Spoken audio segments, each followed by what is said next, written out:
So bienvenue. Welcome to meeting 50 of the Standing Committee on Veterans Affairs.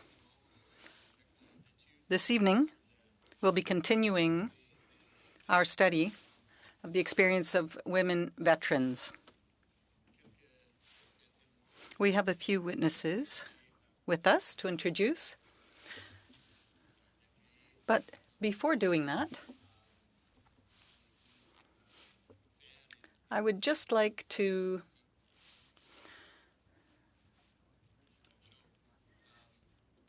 make a couple of points. During this study, experienced the odd situation where we have had experiences that certainly are difficult for some to hear and to may bring back memories for others, and so can be difficult on mental health. And I just want to remind everyone that this committee does have in place measures that can be taken advantage of for anyone who does need them if there's something that does bring something to light that you do need to address or to deal with.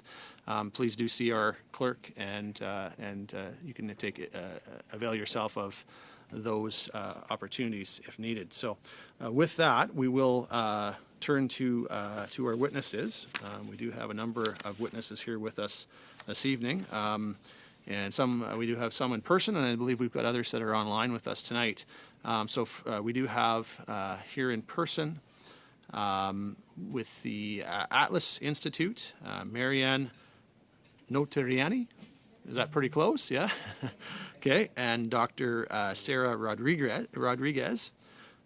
We also do have with us tonight as an individual, Dr. Mary Beth McLean, who's a consulting research associate. And then we do have with us some officials from Department of Veterans Affairs as well. Dr. Sid Corshane, the Chief Medical Officer, and Trudy McKinnon, who's the Acting Director General, Centralized Operations Division. We will get right in with our witnesses. We will give each of the individuals or organizations 5 minutes for opening remarks, and then of course we will turn to our questions from members for the remainder of the meeting. So we'll start with Dr. Mary Beth McLean. So I will turn the floor to you for the next 5 minutes to make your opening remarks. I think you're on mute, Dr. McLean.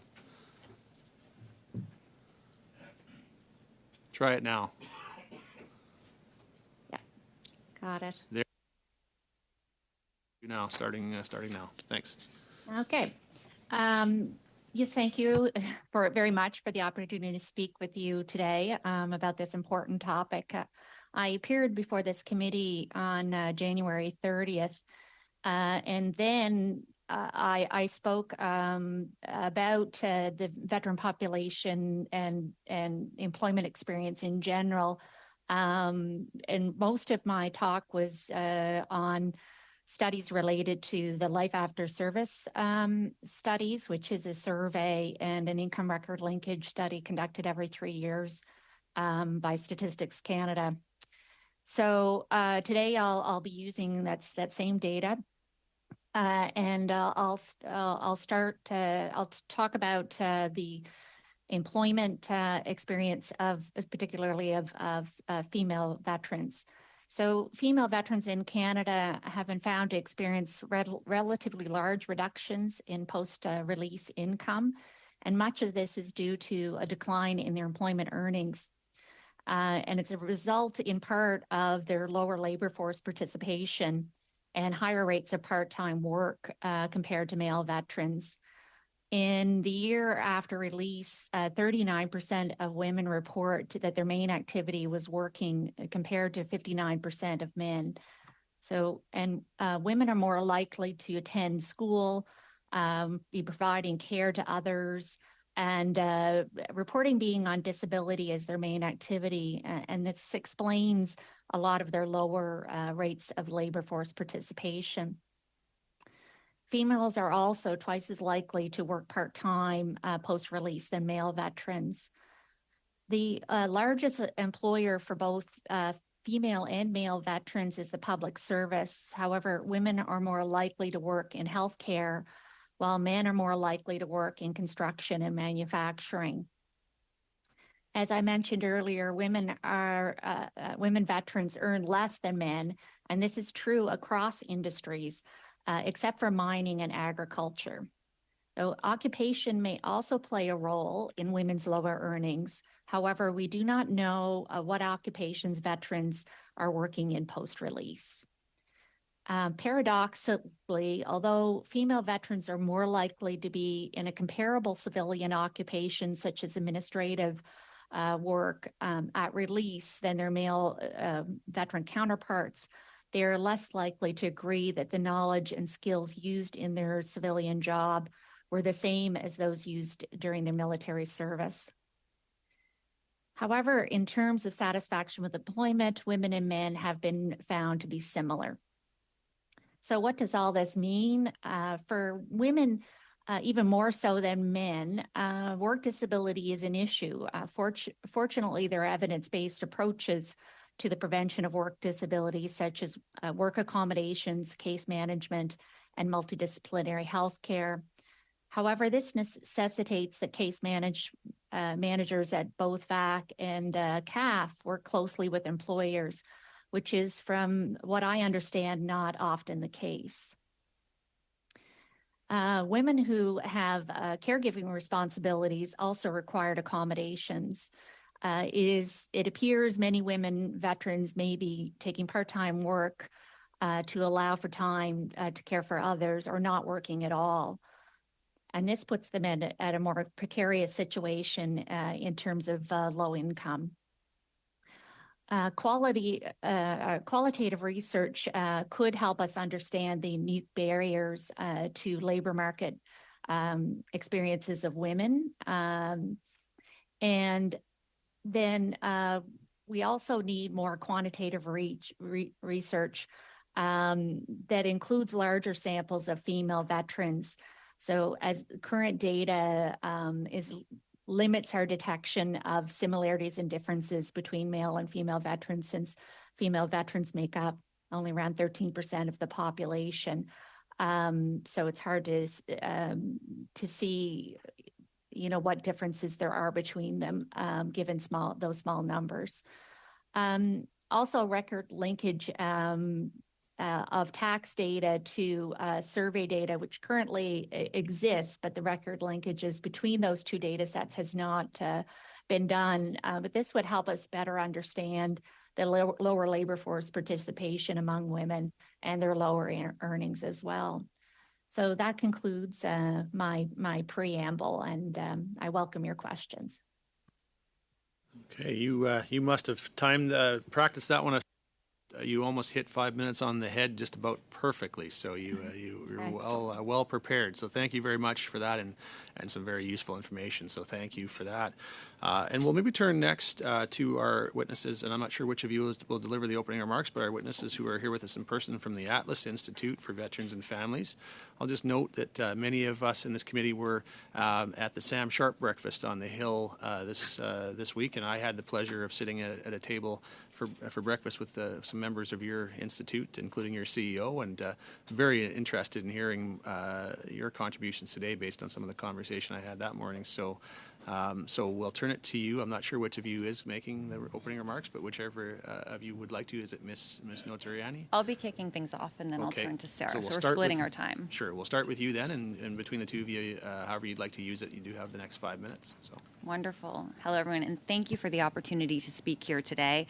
As our name suggests, at the Atlas Institute, we work with military and RCMP veterans and their families, along with service providers and researchers, to identify and close research gaps and mobilize evidence widely to improve mental health care and supports for those who have given so much to Canada. Key to our approach has been how we engage with veterans and families and those who work with them. We continuously strive to ensure the voices of lived experience is embedded in our work. On our staff, we currently have 2 strategic advisors for veterans and 2 strategic advisors for families. We're adding a new position soon of a strategic advisor for women veterans to ensure a clear lens on women veterans issues through all we do. We have 4 community-based reference groups composed of veterans, veteran families, service providers, and researchers, respectively, from across Canada. We've endeavored to have a makeup that ensures diversity, including gender diversity, as well as service, family structures, geography, among others. Their influence is key to how we operate organizationally. We invite input from these groups to influence our strategic planning and work planning processes. We also bring lived experience to the fore through our board, our many project advisory committees, our cadre of lived experience volunteers, which is a 33-member group and growing, representative of different veteran and family perspectives from across Canada, of which about 1/3 are currently CAF women veterans. We also apply an idea lens to our work. That's inclusivity, diversity, equity, and accessibility. We recognize the importance of bringing together people with different voices, experiences, and expertise and identities, including gender identities, to better understand, respond to, and serve veteran and family mental health needs, including women veterans. The topic of women veterans is of significant interest to our stakeholders, and we at the Atlas Institute recognize this warrants special attention. 1 in 6 veterans are women. There are 75,000 women veterans in Canada. Despite the number of women who serve, the system supporting both the CAF and RCMP was initially designed for men. We know that there are issues that have impacted the experience of women and continue to impact their life after service as well. For example, women veterans face different mental health issues than men veterans.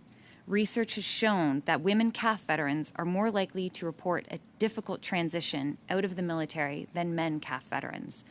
There's clearly a significant need for immediate action in multiple areas such as care, research, and access. There's a need to better understand, through research and advocacy, women veterans' mental health needs and experiences with service systems so that tangible change in both policy and legislation, if needed, can be made, and so that women veteran well-being can improve.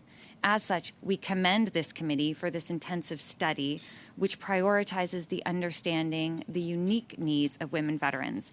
I'll turn this over now to my colleague, Dr. Sarah Rodriguez, Atlas's Director of Applied Research, to speak to some of the work we've undertaken to understand the needs of women veterans and to some of the exciting work we're set to embark on as we make this an organizational priority.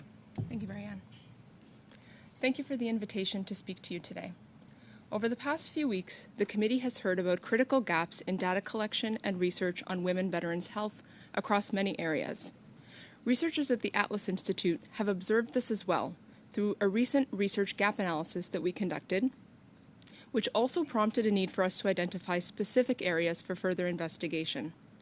Accordingly, we are prioritizing research on women veterans' well-being and engaging women veterans in the process. To identify a relevant topic for study, we hosted a consultation series with a group of women veterans between September 2022 and January 2023. The objective was to understand their perspective on what areas are important to study. We know that for research to be relevant to and resonate with women veterans, it needs to be guided by their insights. 12 women veterans from across Canada shared their experiences, prudent recommendations, and timely ideas. We synthesized their input into a study topic and held a follow-up meeting with some of them to verify and validate that topic. Through this engagement, we determined that our new study will explore how women's experiences in service might relate to mental health outcomes as a woman veteran, something that has been emphasized in these meetings. Informed by the principles of community-based research, our study, the ACVA project, will involve women veterans in all aspects and stages. At present, we are forming a working group of CAF and RCMP veterans that will collaborate with us on the design and execution of this study. The call for members received 78 responses, including 10 from women veterans of the RCMP. This extraordinary response underscores the significance of this topic and the eagerness of women veterans to help shape and contribute to research. In addition to our engagement with women veterans, we asked our research counterparts in government and academia for help in developing the consultation series. We value collaboration with and information sharing across organizations and departments, and we're fortunate to have relationships with researchers and leaders at VAC, OVO, and in academic institutions. As the Atlas Institute is committed to publicly sharing information about our research, the details of this new study, including about the approach we are taking, is already available on our website. We ensure that our research findings are accessible to veterans and their families by publishing our work in open access journals and prioritizing knowledge mobilization through the co-development of resources and by hosting events about new findings. While still in early stages, it is our hope that our study will contribute new evidence to improve mental health outcomes for women veterans and identify opportunities to enhance post-service quality of life. And because it will inquire about women's experiences during service, the findings may be able to inform upstream approaches. 2 sentences left. Women veterans of the CAF and RCMP deserve mental health care and support that is responsive to their sex and gender specific needs. To get there, decision makers and service providers need accessible, current, and relevant research, which the Atlas Institute is striving to provide. Thank you for your time. We look forward to your questions. Thank you very much. Appreciate those remarks as well. And for our final opening comments, we'll turn to our witnesses from the Department of Veterans Affairs. I'm not sure which of you is going to begin, but I'll just turn it over to you, and you can jump in as needed. Good evening, and thank you, Mr. Chair and committee members, for inviting us to appear before you today. I'm Dr. Sid Kershane, Chief Medical Officer and Director General of Health Professionals for Veterans Affairs Canada. I'm also a 30-year veteran of the Canadian Armed Forces, having served from 1984 to 2014, retiring at the rank of Captain Navy. And I'm joined today by my colleague, Trudy McKinnon, Director General of Centralized Operation, also a veteran who served 6 years with the reserves. We're pleased to appear today for this study on the experience of women veterans as both veterans and as leaders at Veterans Affairs Canada. My career started in Cold Lake, Alberta, providing care to service members and their families. I looked after fighter pilots and ground crew, both male and female, and delivered their babies. I can tell you that it was the most exciting and rewarding posting of my career, and probably the reason that I stayed in the forces for 30 years. I worked in flight safety. I worked as a wing surgeon in Trenton, at the Canadian Forces Environmental Medicine Establishment in Toronto, served as the Royal Canadian Air Force surgeon, and eventually as a senior leader with the CF Health Services headquarters. I deployed to Djibouti, Africa on a mission with the UN High Commission for Refugees and accompanied many fighter squadrons on exercises to the Arctic, to the US, and participated in the domestic operation Op Assistant during the Manitoba floods of 1997. After 8 years at Veterans Affairs Canada, I can say that the department is committed to ensuring that women veterans have access to supports, programs, and services that meet their unique needs. According to the 2021 census, nearly 1 in 6 veterans is a woman. We know that women veterans have distinct experiences in the military and have unique needs after their service. Female veterans are more likely to experience challenges in all 7 domains of well-being, including difficulties in transitioning to civilian life, different reproductive and sexual health challenges and needs, barriers to accessing services, and reluctance to identify as a veteran. And LGBTQ2 Veterans was created in July 2019 to work horizontally within the department and with partners and veteran stakeholder groups to help identify systemic barriers impacting women veterans and contributing to inequitable outcomes. The office is also the departmental functional lead for GBA+.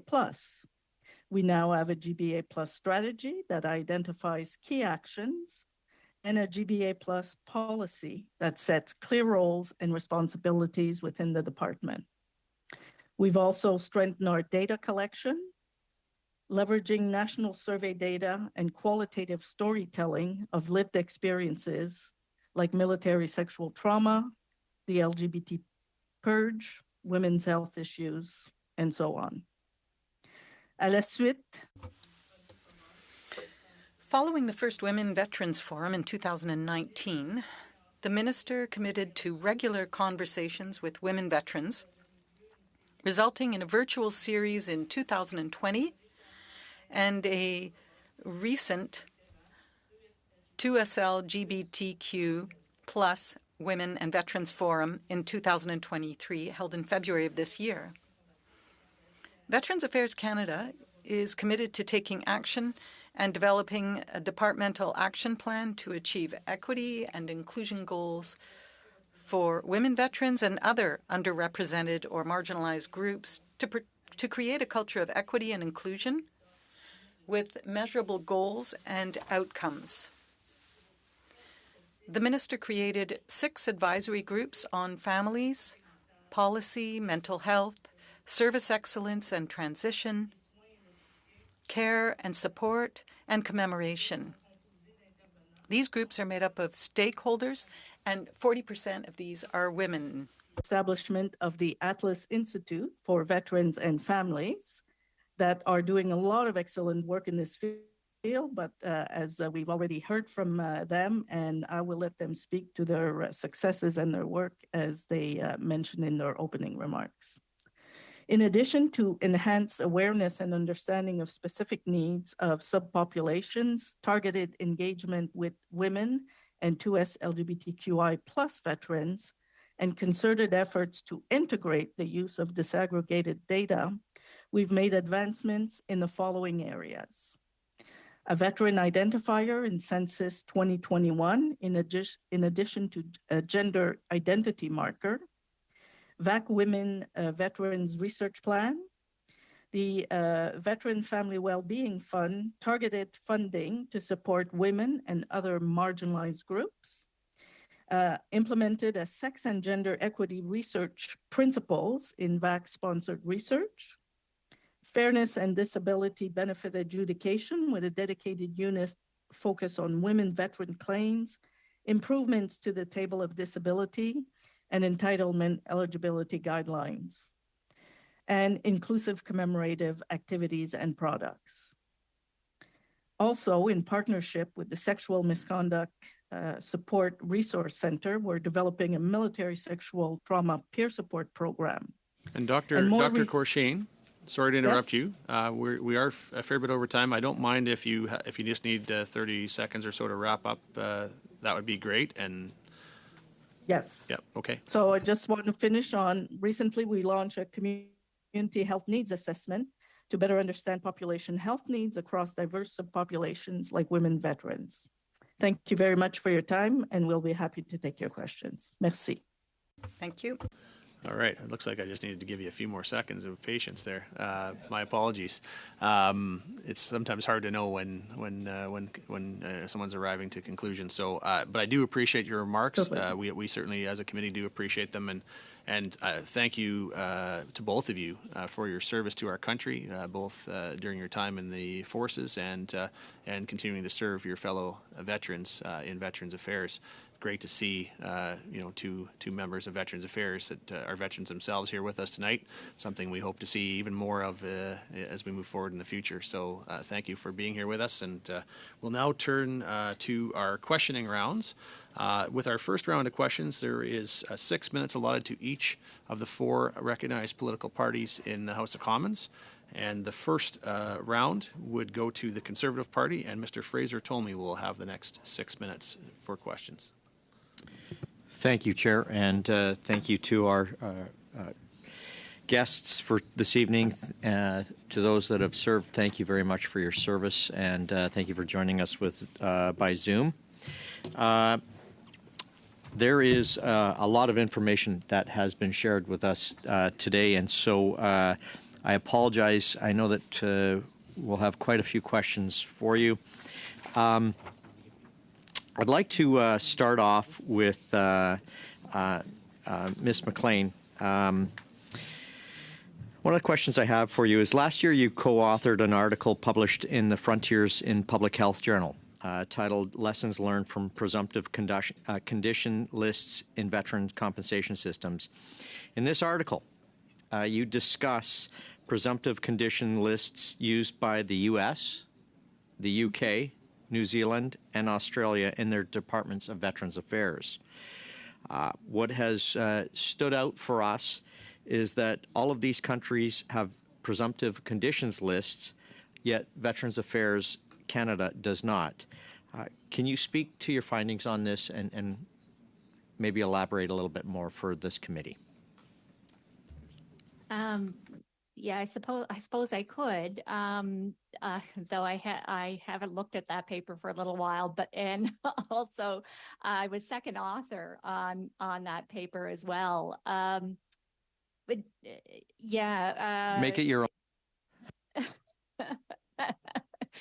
So, Dr. Amy Hall is the first author on that paper. And I think if you want to know more, I prepared myself to speak on women veteran employment area and not the area of presumptive rulings.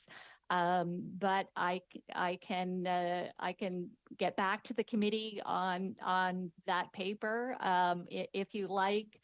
I think that the presumptive rulings overall are not the panacea. They're not. They're very difficult to implement, and so Okay. yeah. Well, here's what I'll do.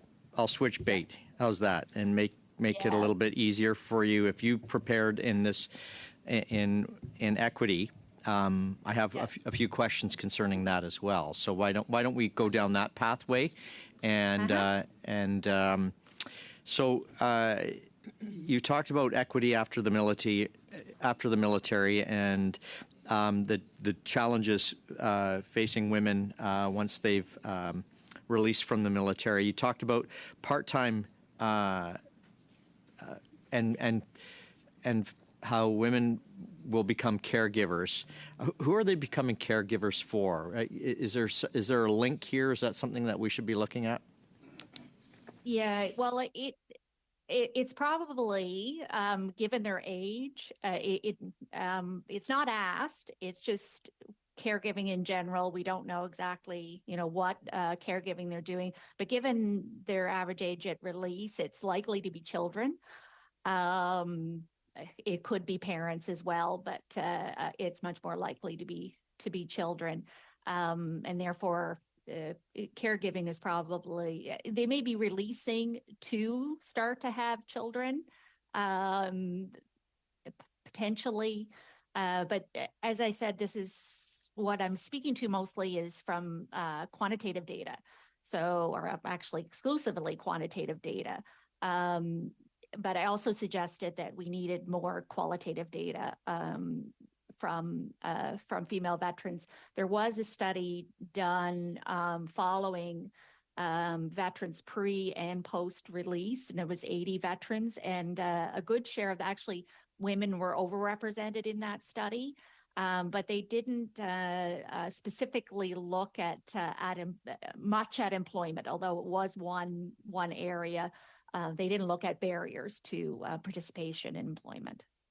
Okay, thank you. One of the numbers that you had thrown out, not thrown out, I apologize, that sounds derogatory. One of the numbers that you had used was that the difficulty in getting your research is that 13% of the population is female veterans releasing from the military. Now, is that from the military? Because Atlas earlier on talked about the Athena project and using 10 veterans, RCMP veterans. Are your numbers including that? Those are from those are regular force veterans. Okay, so have you included female veterans from the RCMP? Has any of your studies or research done any of that? No, Veterans Affairs is not responsible for doing the research on, and the research I did was as an employee of Veterans Affairs, and we're not responsible for doing research. It'll be the Solicitor General that would do that type of research. And just quick summary here. Do you see a difference in equity between officers that have released and NCMs that have released? And and we just Yes, have a yeah. few seconds, but you can just Yep. take a Yep. brief answer. Yeah. Yes, rank makes a huge difference in terms of satisfaction with employment, and employment rates much higher among officers than non-commissioned members. Okay, great. Thank you very much, and appreciate your brevity at the end there as well. For the second round of questionings, we go to the Liberal Party and Mr. Sean Casey for the next 6 minutes. Thank you very much, Mr. Chair. I'm going to come back to Dr. McLean, but I'd like to start with the Atlas Institute. And I see that you came into being because of a mandate letter requirement of the minister, followed in 2017 by funding. So I just want to understand your relationship with the department. So perhaps I'll start with, how were you funded? So we did get named in a 2015 mandate letter and were named in budget 2017. We actually had our contribution agreement with funding from Veterans Affairs Canada start in 2019. So still a very young organization, which is why we're excited about the path ahead and what we can do and hopefully do to make an impact in the area of better understanding the needs of women veterans. In terms of our relationship, we are guided by a contribution agreement. So we get the bulk of our funds is all from Veterans Affairs Canada, and our mandate is laid out in that contribution agreement. And the mandate includes conducting research, mobilizing knowledge, training and capacity building for service providers who care for military and RCMP veterans and their families, and also to expand on the mobilizing knowledge, putting information out there for the benefit of veterans, veteran families, service providers. And we also have a partnerships aim in our mandate as well. So part of our contribution agreement and the expectation is that we can use our national platform to connect stakeholders across the veteran mental health ecosystem, convene an umbrella network of partners. So we put a large emphasis on that engagement as well. All right. You did a piece of research last year on intimate partner violence in military and veteran populations. And there is also some work being done within the department in connection with McMaster University. McMaster University, and it's not just $20,000 to assess the impact on military sexual trauma survivors and institutions.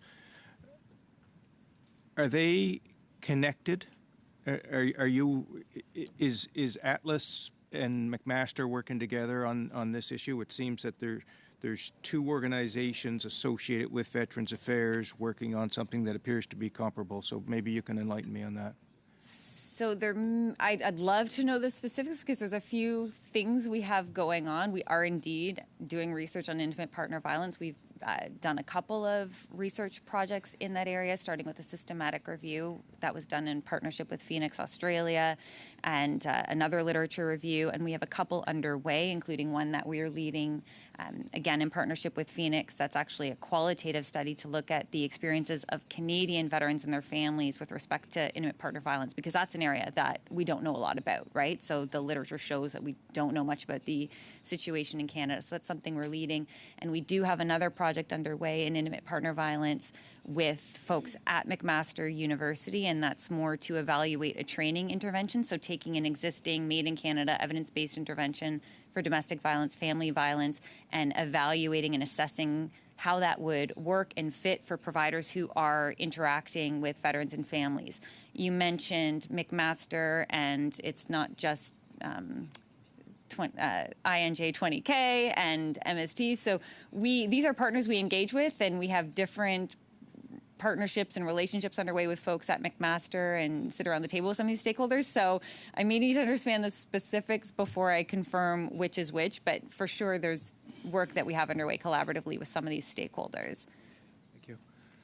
Dr. Corshane, you mentioned changes that have been made at Veterans Affairs in which you were involved around the table of disabilities. We've had witnesses come before this committee and plead for changes to the table for disabilities to be more sensitive to the needs of women. So can you explain what those changes were and whether there is still a process ongoing for further changes to answer these, please?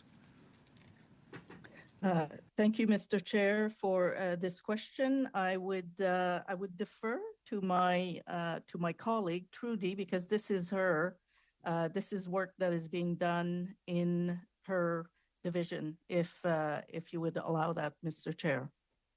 I would be happy to hear from someone from Prince Edward Island. Thank you, MP Casey. Good evening, everyone. And so you're correct. We are conducting a multi-year, multi-jurisdictional review of the Table of Disabilities. We started that a couple of years ago, and we anticipate to have that completed at the end of this fiscal, so by March 2024. Part of that review involves consulting with our Five Eyes partners and other jurisdictions across the world to see how their similar types of instruments and decision-making instruments compare to what we're doing. Perhaps most importantly, as it relates to women, we are also applying a GBA plus lens to the Table of Disabilities to ensure that equity-seeking groups are not facing any barriers when they come forward looking for benefits, and we're adjudicating their claims for disability benefits using that Table of Disabilities. And so I should say that the Table of Disabilities also goes hand in hand with our entitlement eligibility guidelines. And those are the two instruments that we use, number one, to determine entitlement, and then number two, the Table of Disabilities to determine the level of disability.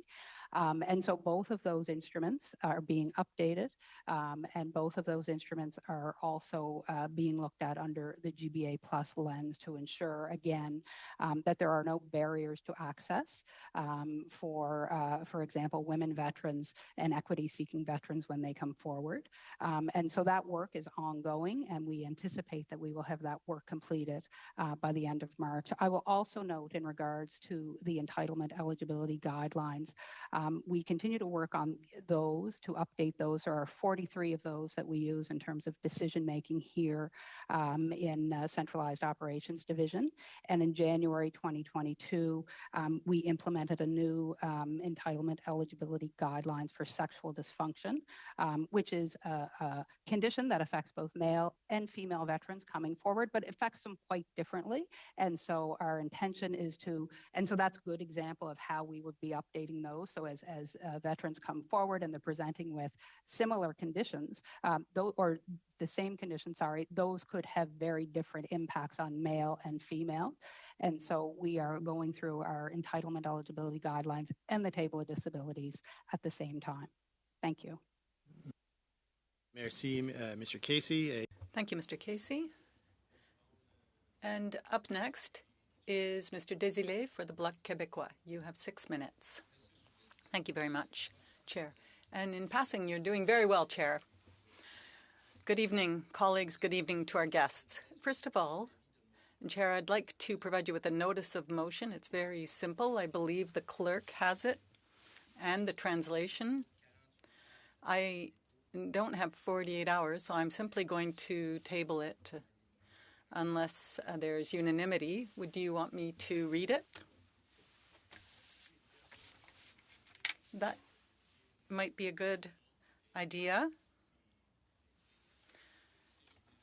And then it's up to the committee to decide. Well, you'll see it's a very simple one, Chair. It reads as follows: that the Standing Committee on Veterans Affairs invite for 1 hour the Minister of National Defence to a meeting under the study of the experience of women veterans. And I believe you have a paper copy with the translation. There is a hard copy being distributed, but as Mr. Desilets has indicated, he has not provided 48 hours notice, but I think he has kind of indicated that he would like to see if there is unanimous consent for him to be able to move the motion at the present time. So I'll let members have a second or two to determine whether they would. Before I take any hands on it, I have a point of order, Mr. Chair. A point of order? Okay. It's my understanding that he does not require 48 hours notice when the subject matter of the motion touches on the business at hand. That's correct, yeah. Yeah, no, that is correct. I guess without considering that, you are correct, Mr. Casey. He does not require notice, so he is able to move it. Mr. Desilets, did you want to move the motion at the present time? Tout à fait. Yes, absolutely. So you have moved it. Is there any other remarks you'd like to provide as the mover? No, I think it's quite simple, so I don't necessarily want to take up more time. I would like that Ms. Anand come before the committee, given that she is directly concerned by this topic, by the study of veteran women's and the transition of women veterans. Oh, yeah, just for the information of our witnesses, particularly if you haven't been at a parliamentary committee before, there is an opportunity for members to move motions, and sometimes it is required, unfortunately, that we interrupt proceedings with our witnesses. We'll see. Hopefully, it can be dealt with fairly quickly, and we can move back to you. But please, be patient with us. I do see that I've got Mr. Sanson looking to comment on it, so I will turn the floor to him. Thank you, Chair. In the spirit of moving this very quickly, we support that motion. Okay, so thank you for that. That's brevity is appreciated, I'm sure, by our witnesses. Mr. Tolmie, did you have comments? Yeah, I'll just be brief. I concur with this motion. I feel we're good with this. It sounds like I don't know if, Ms. Blaney, did you have anything you wanted to add, being the only party that hasn't had an opportunity to, but it sounds like if you're in agreement, we maybe even just have unanimous consent and we don't even need to have a vote. Absolutely, Yeah. I'm in agreement. I'll just canvass quickly. Do we have unanimous consent to pass the motion? Looks like we do. Thank you, Mr. Desilets. And you still do have about 5.5 minutes for your opening or for your questions. Monsieur le Président. Thank you very much, Chair. And I apologize for the short interruption. My first question is for Ms. Courchaine. Ms. Courchaine, does Veterans Affairs compile data on the number of applications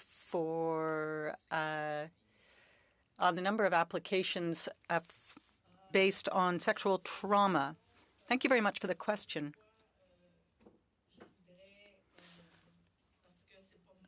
I do not receive those applications. Treaty McKinnon is in a better position to respond. And so with your permission, Chair, I will give the floor to my colleague who is in a better position to provide you with a comprehensive answer. Thank you. Thank you for your question. In regards to military sexual trauma, we were responsible for processing all of the claims with regards to the Hayter Beatty class action suit, so I do have some statistics in regards to that. Of all of the claims that came forward, 72% of those were from females. And we continue to work with, although the claims period has closed for those claims, we continue to work with the parties in order to finalize those.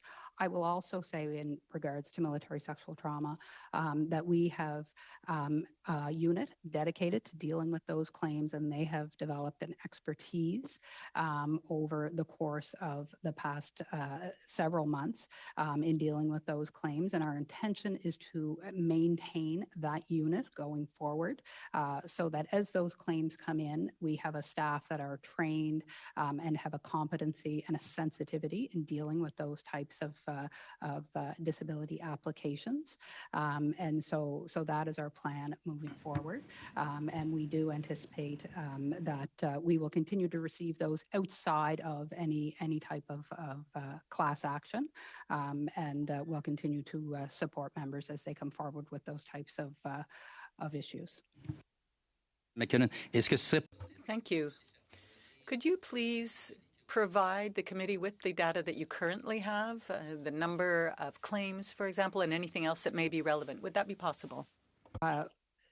For females in general, sir, or just for military sexual trauma? traumatisme militaire en Military sexual trauma generally, although in this case we are focusing on women. Thank you. In the past fiscal year, in 22-23, we received just under 1,400 claims for military sexual trauma. Some of those would have been in relation to the Hayter-Beatty class action. Others would not. They would just be people coming forward on their own. The year prior to that, it was just over 1,500. And then in 2020, we received 500. Madame, c'est possible, encore une fois, de nous. Once again, if you could send that data, I would appreciate it. Ms. Courchaine,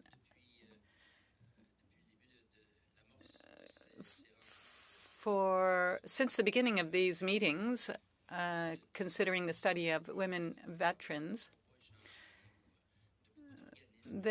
we've noticed that there are several organizations that compile data, but what I'd like to know is if you feel that there is enough exchange of information related to this data, because there are many organizations that can be involved in this.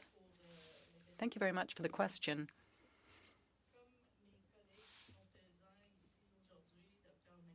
Like my colleagues, Dr. McLean, and my colleagues from the Atlas Institute,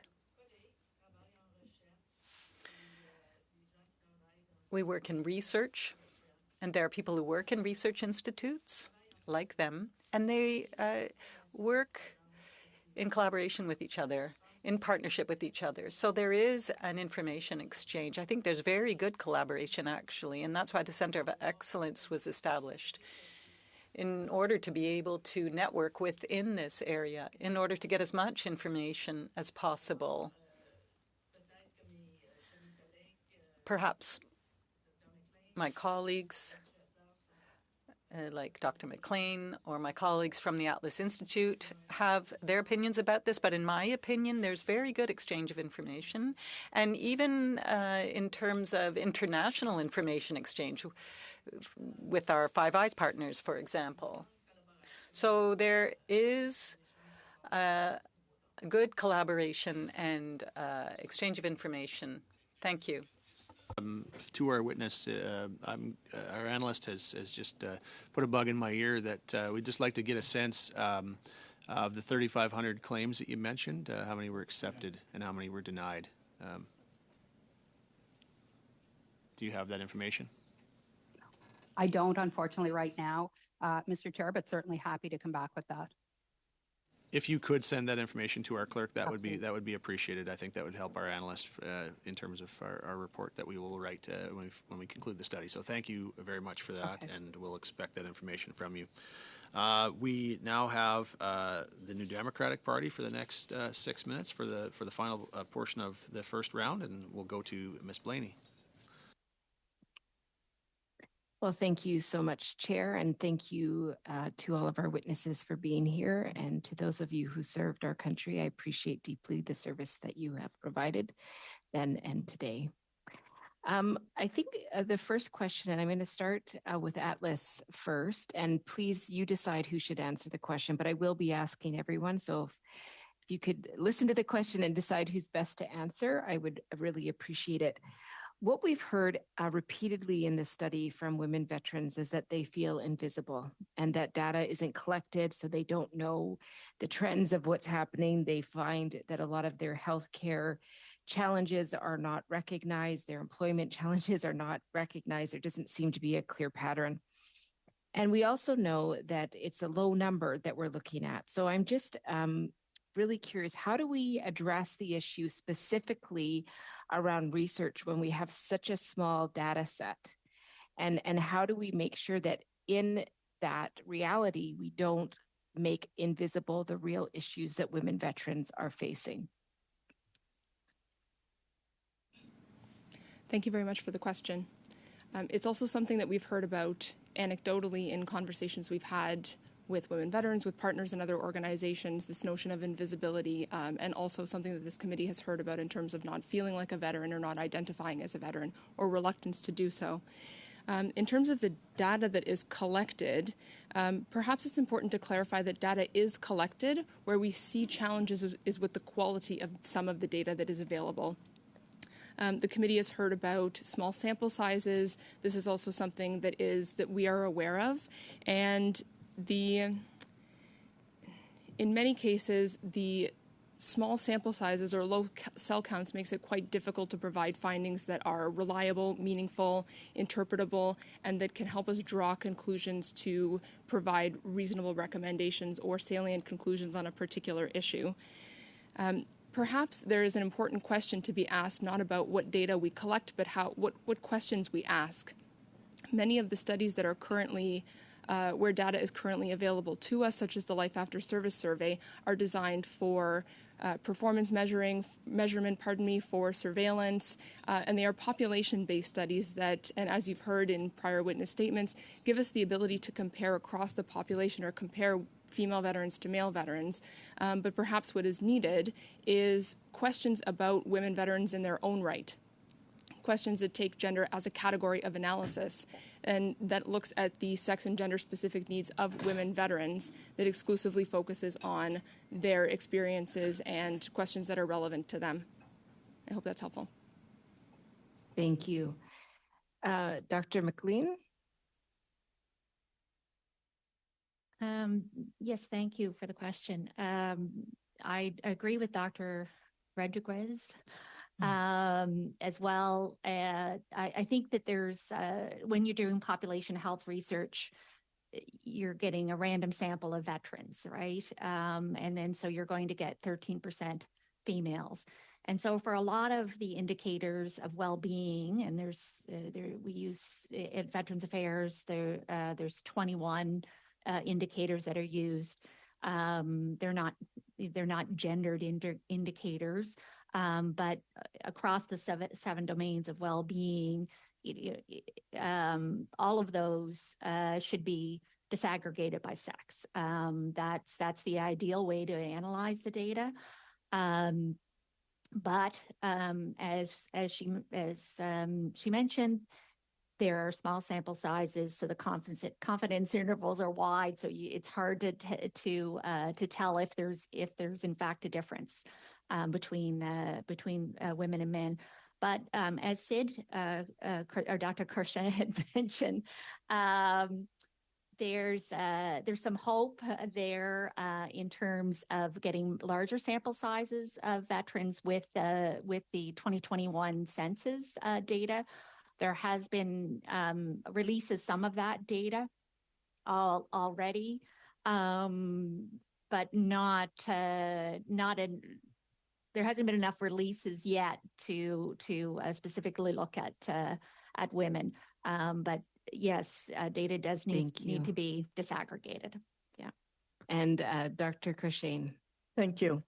I want to preface by saying I'm not a researcher, but and we rely heavily on our research colleagues to provide information, and I find that they provide a lot of excellent information. Especially, we learn so much about the experience of veterans around transition, but there are some gaps. And the question is excellent about the women feeling invisible.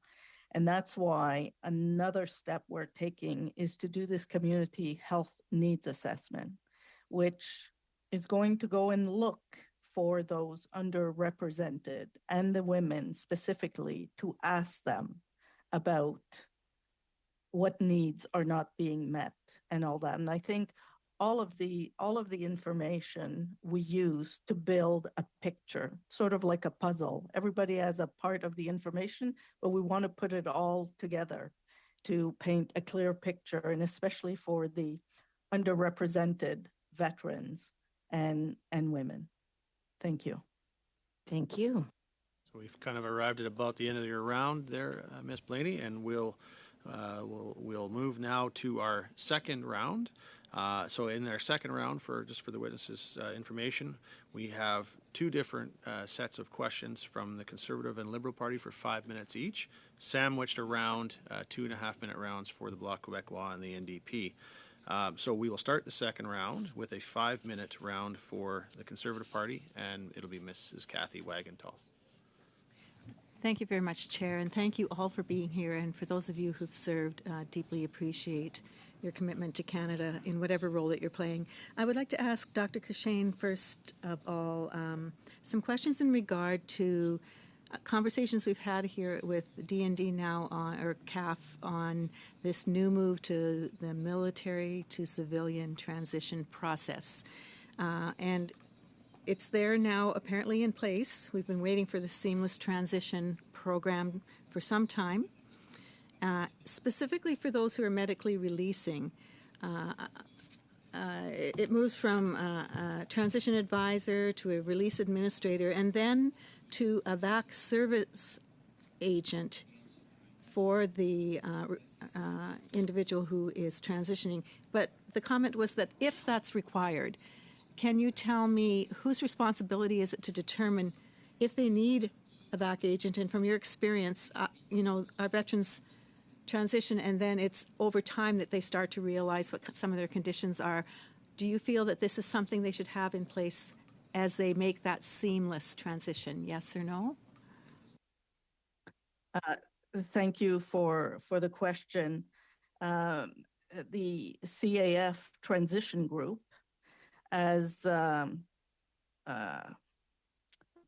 want to say beefed up, but they always add transition centers. They were called joint personnel support units. They're now evolving to transition centers where everybody works under the same roof.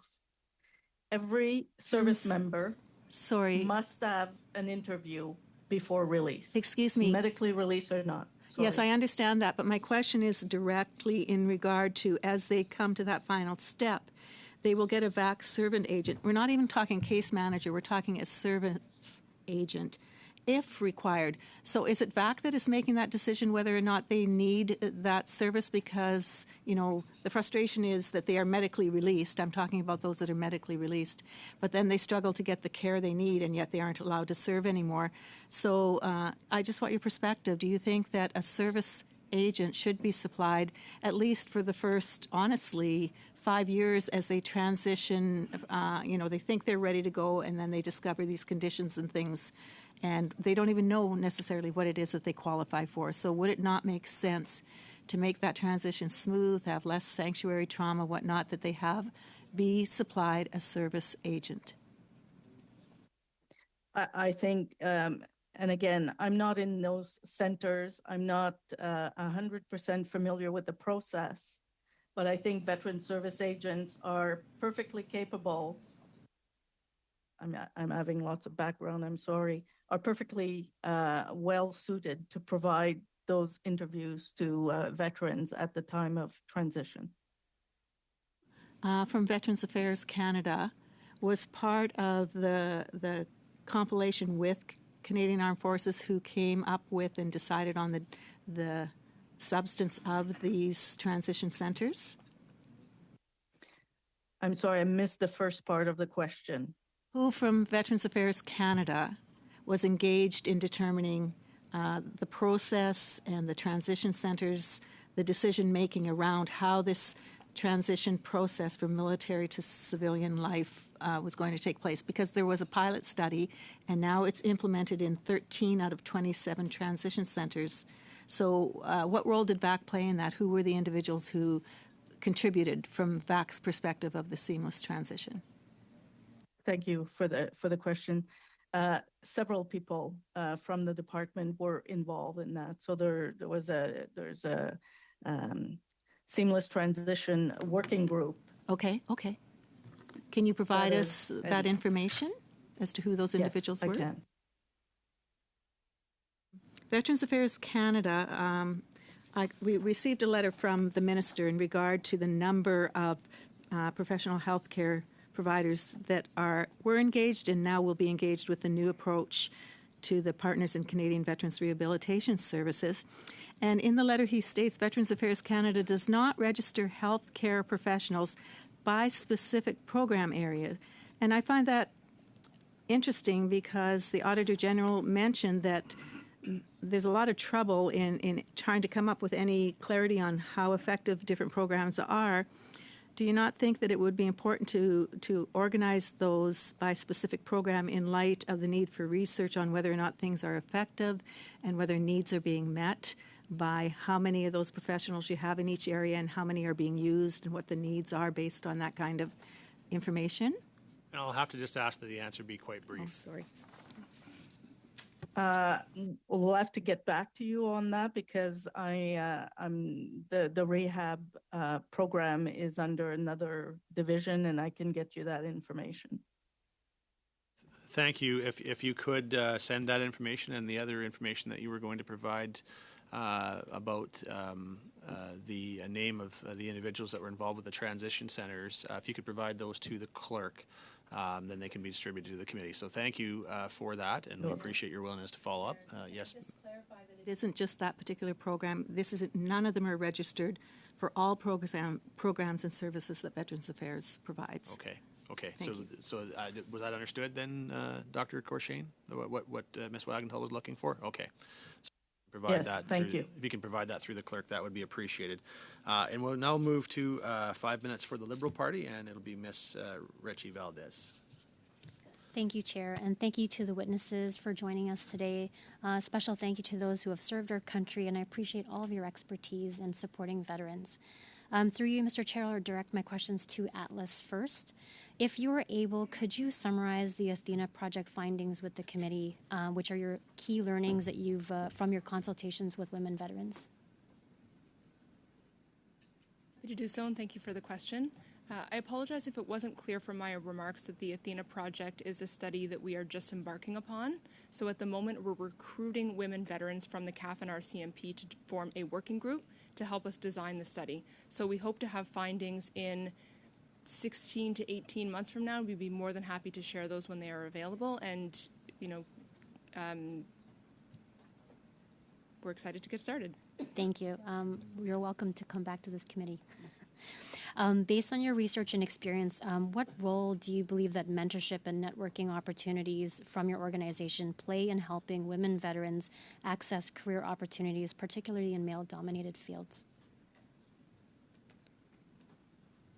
Thank you for that question and raising it. And where I know there's been some research looking at the role of mentorship for women veterans, not that we've done directly, but just aware that that does exist in the literature. So not fully up to speed on that, but be happy to follow up and share if that's not something that's been made available to you.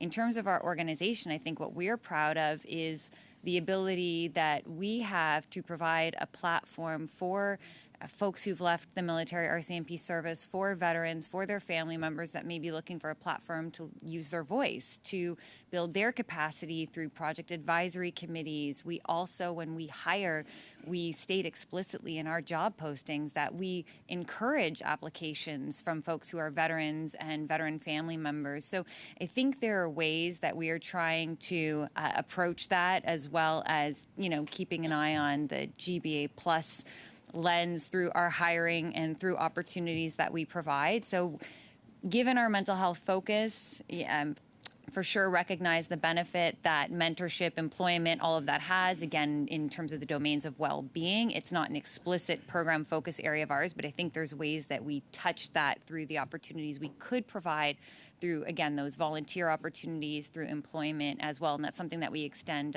broadly. And I don't know if that answers your question, but happy to, you know, follow up more if that would be helpful. It does, and thank you. We've heard lots of heartbreaking testimony from women veterans in this committee. Can you tell us how mental health resources or supports can better be tailored to meet the needs of women veterans, and particularly those with unique challenges related to trauma or military sexual trauma? Yeah, absolutely. And I mean, we've tuned into those experiences that have been shared. We are connected with veterans who have been impacted by military sexual trauma and other forms of trauma. And so these are experiences that we hear, we listen to. We also provide a platform for veterans, including women veterans to get that story out, because that's key to the visibility issue, right? We've been hearing that theme about women veterans in particular feeling invisible. So we see ourselves as having a platform through our online hub, through our channels, our social media channels and whatnot, to raise that broader awareness among the Canadian population in general. In terms of your question around mental health supports and needing to tailor that, that is something that is recognized. In fact, I would start with saying what we're hearing from the veteran community generally is a need to ensure that service providers of various professions are equipped with an understanding around that military cultural competence, so that they can build those trusted relationships, so that it can lead to better care. And so this is an area we are working within. We're also creating resources that could increase awareness amongst mental health service providers and others who are caring for veterans on these very topics. Military sexual trauma is very much in the news, so that's something that we've started where we created resources, some specifically designed for service providers, as well as some co-designed with veterans who've been impacted by military sexual trauma, so that service providers have a resource that they can give to their clients, patients, that's tailored with them, that recognizes their experiences, because there is uniqueness to going through that experience in a military context. So again, happy to elaborate that. I know we're short on time, but this is definitely an area that we see ourselves playing a role in. I don't have time for another question, but just wanted to say thank you so much for the details. Okay, thank you very much. And we will now, pour la prochaine. We have next the Bloc Québécois for 2.5 minutes, Mr. Luc Desilets. Thank you, Chair. My question is for you, Ms. Rodriguez, first. Within the population at large, there are 22 suicides per 1,000 men, and only 7, even though that's 7 too many, amongst women.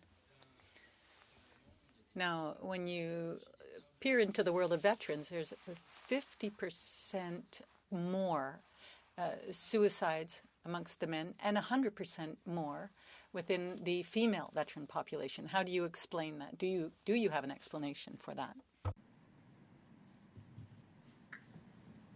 I'm sorry, I missed the last part of the translation in English. Was the question what explains that difference?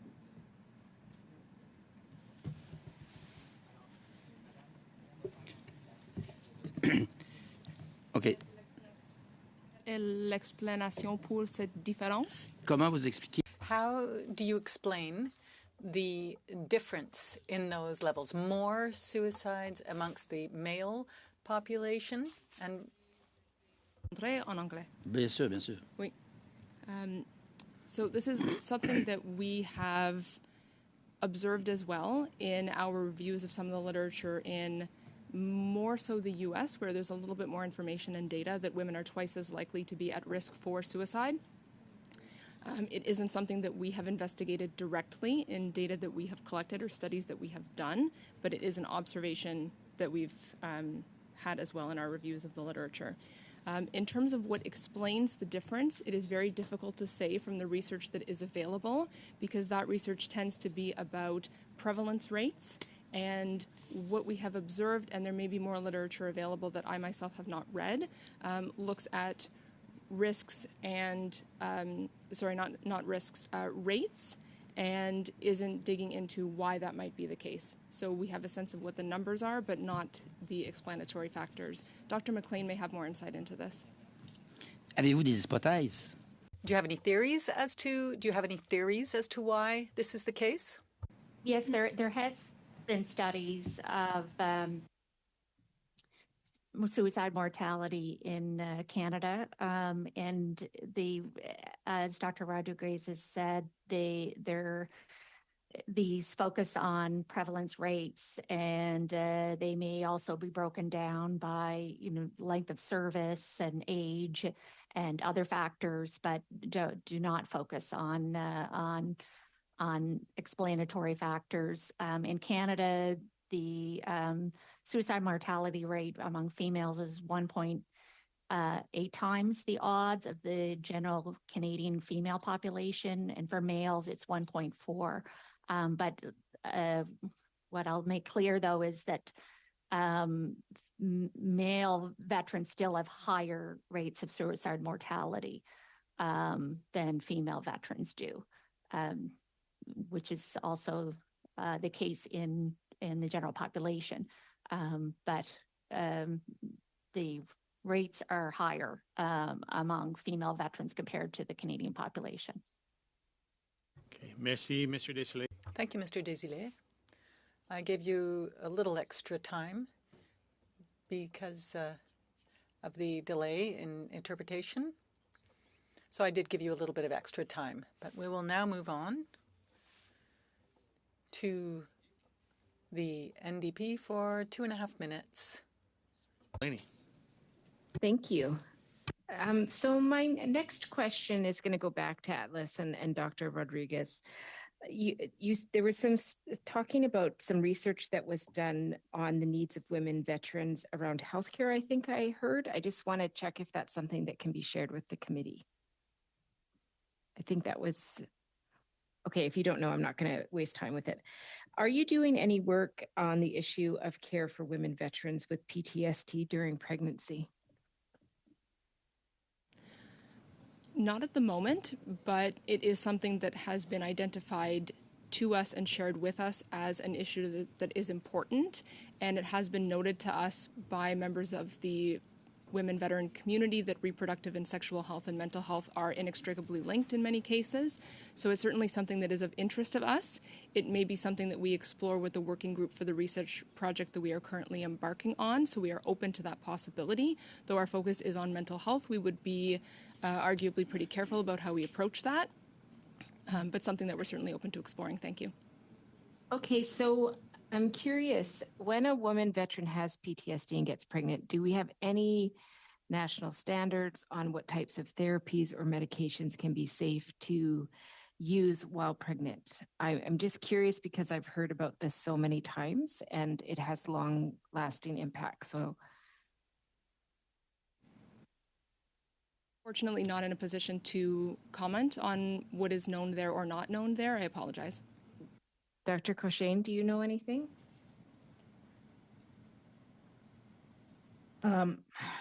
Well, this is an issue not just for veterans, but there's certainly a prevalence of PTSD in the Canadian population, and certainly a psychiatrist would be better positioned to answer this. But all drugs have side effects and would be taken into consideration. Thank you. So we know that Atlas is a VAC center, Dr. Cochane, I'm coming back to you, a VAC center of excellence on PTSD, and if I understand correctly, and D&D Sexual Misconduct and Support and Resource Center. So can you explain which is the federal government subject matter on MST issues? How is messaging and research and supports for those impacted, including peer support coordinated between CAF, D&D, VAC, and the VAC centers of excellence? And I'll just have to ask that answer be quite brief, please. Thank you. The Sexual Misconduct and Resource Center is the lead for all matters military sexual trauma. We work in collaboration with them, and so does Atlas. Okay, thank you very much for your brevity there, and we will now move to the next round of questioning. The Conservative Party for 5 minutes, and Mr. Fraser Tolmie. Thank you, Chair. I'd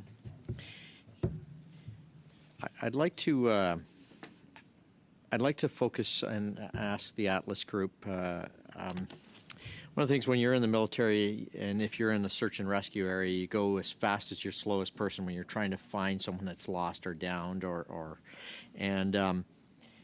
we've spent a lot of time focusing on veterans, and when we talk about veterans, I think we've been focusing a lot on the military, and you brought up the RCMP, and in your conversation, you were very surprised that you had 10 female RCM vets that are going to be support, or that are going to be part of your Athena project, if I'm not mistaken. Is that correct? Happy to clarify that. So we had 78 expressions of interest from women veterans of the CAF and 10 expressions of interest from women veterans of the RCMP. Okay. At the moment, we are reviewing those expressions of interest, and we're hoping to meet an initial subsection or segment of that group to help us form that smaller working group. But just wanted to highlight that we had a yes, interesting or surprising proportion of expressions of interest from women veterans of the RCMP, because we do know that they're smaller in comparison in terms of percentage than women in the CAF. Right, so I hope you're following my line of thinking. They're a minority of a minority, right? Yes. And so I just don't want them to be lost in this, because as a committee and as a Veteran Affairs, we're supposed to be looking after veterans of the RCMP as well. And so could you elaborate a little bit more on, what more about their response and what, kind of feedback you've got so far with them? It's just very early stages. That's what you're saying. It is very early stages, and all I will say at this time is that we had a lot of interest from women in the veteran community, and we were really excited and overwhelmed by the enthusiasm of their response. And we look forward to working with the group. Okay. I'm going to go back to Ms. McLean, and maybe I worded my question. I'll try and word it a little bit differently. We've heard about how a presumptive injury list, like those that are used in the U.S., UK, New Zealand, and Australia, would reduce wait times and make life easier for our veterans. What are your thoughts on implementing this in Canada? I thought I heard that you said it would be difficult, and I'm just wondering what the difficulty would be if it's already implemented in 5 different countries or 4 different countries. Why would it be challenging to implement here in Canada? Well, it would depend more on conditions, and the militaries are not the same from one country to the other. For example, skin cancer is more common in Australia, and there's research on that in Australia, particular to military veterans and under what conditions you can presume. There's not much research on particular presumptive potentials for particular presumptive conditions in Canada. So there'd have to be a little bit more research, probably actually a lot more research done to do the literature review and be able to generalize that information to the veteran population in Canada. Okay, not impossible, but difficult. We've got someone that's serving in the military, and they're under care for in the military, and then they're released, and then they're dealt with Veterans Affairs. They're the same person, but what we keep hearing is that tinnitus, hearing loss, hips, knees, these are all things that are a common thing. The cancer I can understand, and that's a horrible disease, but these issues that are common could be a base for us. So I'd like to, I find that interesting that you would say that it's difficult for us to even start with even those issues. I'll just ask that the answer be quite brief, please. Yeah, certainly some of those conditions that you mentioned would be easier to do, although it will be costly to do presumptive conditions. You'd save on the administrative side. You'd pay a lot more on the program side. I understand that Veterans Affairs is looking into this after, and that was the reasoning for that study in the first place, was to look at what other countries were doing in terms of presumptive rulings. I've been retired for 1.5 years from Veterans Affairs, so I'm really not sure where that is at right now. And maybe Dr. Corchin or Ms. McKinnon might know more about that. Okay, perhaps if they do, we will get an opportunity in a further round for that if they do. But thank you for your response and for keeping it fairly brief. And for the last round of the second round of questioning, we have the Liberal Party, Mr. Daryl Sanson, for 5 minutes. Oh, sorry, are we changing that up? Yeah, he'll go first. So we'll go to Mr. Churence Rogers, who sounds like he may share his time with Mr. Sanson. Thank you, Mr. Chair. First of all, welcome to our guest today, and thank you for sharing with us some important information that hopefully will help us, in the end, put together a really strong report following this study. First of all, Ms. Notarani, I'm not sure if that's pronounced properly, but anyway, when you were speaking earlier, you said women vets warrant special attention. That's one of the comments you made. And what I want to ask you for the benefit of the committee is, why would you say that, and what type of special attention, what are some examples of the kind of special attention that women vets deserve? So if you would want to drill in on that a little bit, I'd appreciate it. Sure thing, and thank you for that question. I actually think that's why we're all around the table today, and that's what the witnesses have been bringing to bear, is that, women have served in military, in RCP for a very long time, and in terms of women being in all the roles in the military, the majority, almost all the roles, it's been several decades now, and yet there's still a lot of gaps in the research. And it's been, you've been hearing that from a number of witnesses who've been coming forward. I think there's a lot of gaps in veteran mental health in general, but if we don't take a focus on the needs of women, who are, again, a fast-growing group of veterans, I think we risk further marginalizing that, and we don't want to miss the opportunities. So when I say that it warrants special attention, is that we also share and recognize what brings you folks to this study to begin with, is that we need to look at it. We need to take that a look that's considerate of sex gender-based analysis plus when we're looking at veteran issues, that it's been long overdue. So we recognize that that is why for us organizationally, among our priority areas, we've honed in on women veterans as well. If you aren't asking the questions, if you aren't engaged with the women veterans specifically, you're going to miss that, and we don't want to miss that. We want to be contributing to advancing the knowledge in that and to ensure that there is an ability to tailor care to meet the unique needs of women veterans, while again still serving and finding ways to ensure that all veterans are having, enhanced care and opportunities. Thank you very much for those comments. Dr. Rodriguez, maybe you guys mentioned, and both of you mentioned somewhere along the ways, gaps in data and data collection, similar to what some of the other witnesses have said in the past as well, we've heard from. So what is needed for better research in your mind, and are there data variables that need better focus or refining to promote better and more accurate data collections in the future? Thank you very much for the question. As I mentioned in an earlier response, it's not that there's a shortage of data about women veterans, but we have some challenges when it comes to the quality of that data, and which isn't a comment on study rigor by any means. We have many good quality studies, we just don't have enough women in them. And many of the studies that are available don't have enough women in the sample, which makes it very challenging for us to conduct in-depth analyses beyond comparisons between men and women.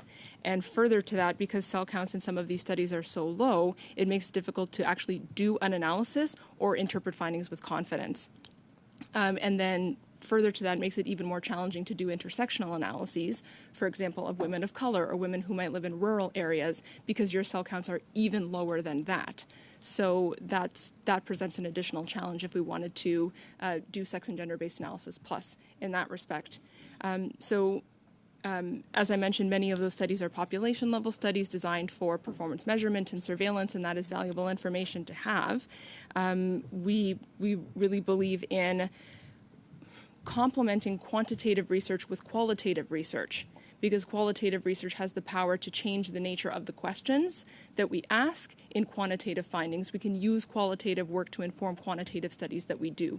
We also believe in the power of community-based research and participatory action models of research that can bring the interests and the needs of the community into the study design, so we can then empower communities to help shape research, which then empowers them to participate in research in the numbers that we need them to participate in. I hope that that's helpful. Excellent. Thank you very much. And if you could have any special recommendations for our committee that you'd want to articulate, we'd certainly like to see them. So because we are about out of time, I think what Mr. Rogers was trying to get at is that if you had some recommendations, you could send them to the committee, I believe. That's what you were getting at. And that would probably help us with our time. So that would be appreciated. And certainly you can do that through the clerk. We welcome that at any time, whether it be now or if something comes up at some point later that comes to mind that you think would be good recommendations for our committee. Please do share them at any time. And that goes for all of our witnesses, of course. So thank you. Nous avons conclu le We have now concluded our second round. And there is time for a third one. And the order of questions will be the same. So the Conservative Party for 5 minutes, beginning with Ms. Kathy Wagenthal. Thank you again, Chair. I'm excited to ask some questions now to the two ladies with Atlas. You worked through your process to come up with a relevant topic for study, and I'm really pleased to see you determined that our new study will explore how women's experiences in the service might relate to mental health outcomes as a woman veteran. And we have talked a lot about military sexual trauma. That's been clearly a key issue for women in the military, not just women, but that was a big part of many of their experiences. I would like to ask you a question around a previous witness that we had. I don't know if you've read or studied anything that we've already looked at, but Donna Rigadow has developed a business, a consulting group called Survivor Perspectives Consulting Group. And in real time in the military, she had these experiences, and as a result, desiring healing and a change in the culture, they have developed this program that is in real time in the military. So you would be looking at individuals who faced military sexual trauma or were perpetrators, and they have found a way to bring them together, and the healing taking place, the testimonials and whatnot, is significant. So I wonder if that could be a part of your study where you literally would see the difference in those who have already left under that added stress of the military sexual trauma versus those who have had the care that they need in the midst of being in the military. Could I kindly ask you to rephrase the question, please, for my understanding? Okay, sure. Military sexual trauma is happening, and we know that it is a significant impact on women in the military and how they deal with life after serving. So there is a program created by actual veterans now who were in military, or some are still serving, and have implemented it in the Canadian Armed Forces. So you have a situation here where you would have an opportunity to see healing taking place, impacting that sense of worth before they actually become veterans. I think what we want to do with all of this research is find a way to have healthy women serving and coming out of the military. So is this something that you would see as important to engage in and to see if it has a purpose, I guess, moving forward in mental health in the women who serve in the armed forces? I think if I could comment on that, and I mean, we did hear that testimony and of awareness of that program, and there may be other interventions. I think from what I'm hearing you say is you're giving an example of something that's happening where there is, whether it's evaluation data or some program data that's coming out to suggest here's what's powerful, here's what can be helpful for people. from Atlas Institute's perspective, part of our mandate is to look at evidence-based practices and, increase their uptake or increase information and awareness about them. So while I won't commit or comment and say specifically we'll be doing something about that, but military sexual trauma is another area of focus for us in a priority area. And it's important that we're aware of, programs that have good evidence, that have, program models that are informed by evidence, that we could share information about that. So again, not commenting specifically on that one because my awareness is minimal, but the spirit of that, I think, is something that we have an opportunity to do. And in Canada, there is an opportunity to do that. What are the Made in Canada programs that are happening that could be helpful towards veterans' healings around MSD? And how do we get the word out? So knowledge mobilization is key, and it's a key role for us. Okay, I really appreciate that. Thank you. You explained what it was I wanted to say. I'm glad I helped interpret it. Thank you for the question. No worries. Do I have time? Still a minute? Okay. I would like to ask Dr. Crushane. Sorry, you guys. Having trouble with names this evening. I want to come back to what my colleagues spoke to with Ms. McLean about presumptive conditions lists. We know that when paratroopers jump out of a plane 100 times, 200 times, whatever it is, they are going to have knee problems. And I heard, concern about this. You've worked extensively. Did you see, are there things that you would recognize based on the type of service the individual gave that would definitely fit into a list like that and would meet the needs? This is what we're about, the needs of our veterans. Thank you for the question. You can keep the answer fairly brief, please. Okay, but it's not it's difficult. No problem. I understand that. So maybe what I can ask if you do is try to summarize it the best you can, and then if you want to share some more information with the committee, again, you could share that with the clerk since you're going to be sending some information anyway. Yeah. Thank you, Mr. Chair. I would say that we have changed a lot of our decision-making algorithms to the point where tinnitus was mentioned. The rate of approval is so high, you would consider it to be presumptive. But my understanding is that there are some legalese around that I don't understand, things about regulations, acts, and things like that I would not be the person to answer to that. But PTSD, tinnitus, hearing loss, cumulative joint injury are all things that are at very high approval rates. Thank you, Mr. Chair. Quite a good job, actually, there of summarizing it quickly. So thank you for that, and we appreciate it. We will now turn to the Liberal Party for 5 minutes, and Mr. Sanson. Merci beaucoup, Monsieur. Thank you, Chair. And I would like to thank all those who have shared information with us today. And I would also like to thank the two individuals who have served and had a career in the military. So thank you to you all. Before I go to my question, I would like to bring forward a motion. The motion has been distributed, so I will read it, that the committee asked the analysts to prepare a travel plan as part of its study of the experience of women's veterans. This would include various locations to visit, as well as organizations and witnesses we could meet with. And I'd like to explain the reasoning behind this. Does everyone have a copy?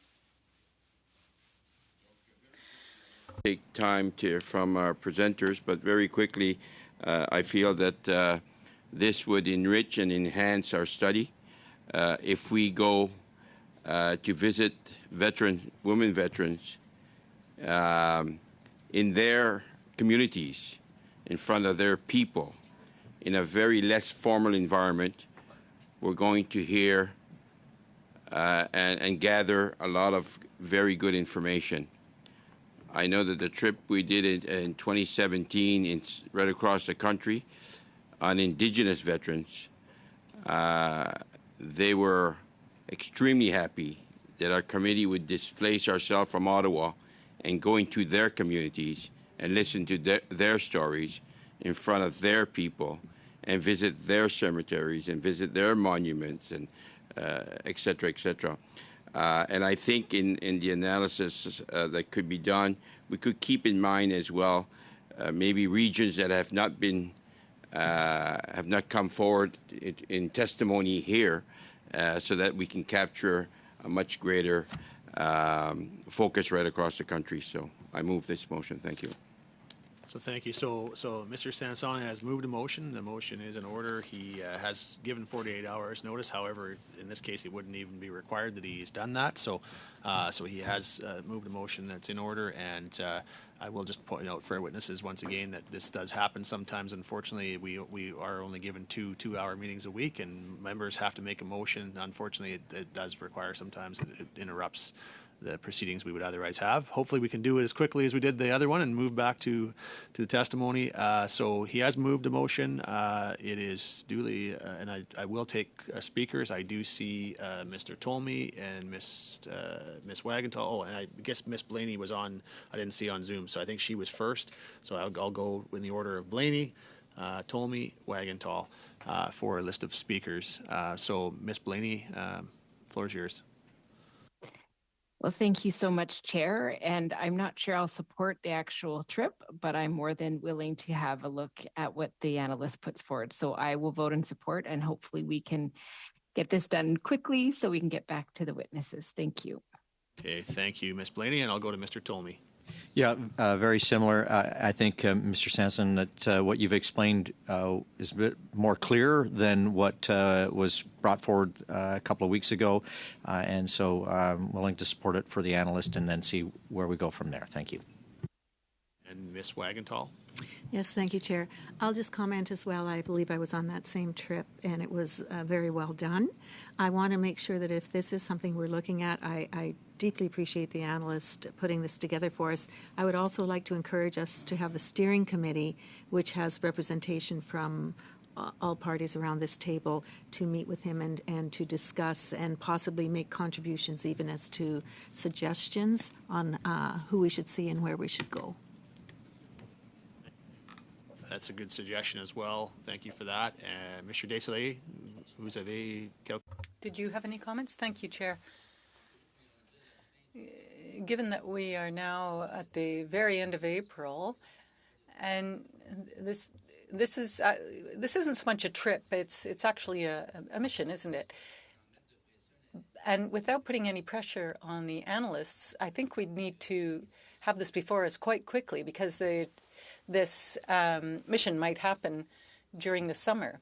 In principle, I support this kind of mission. I think it's very relevant, and I think it's a different type of experience to see people in their milieu and to hear their experiences, hear and see the experiences that we may have read. It will enhance our understanding.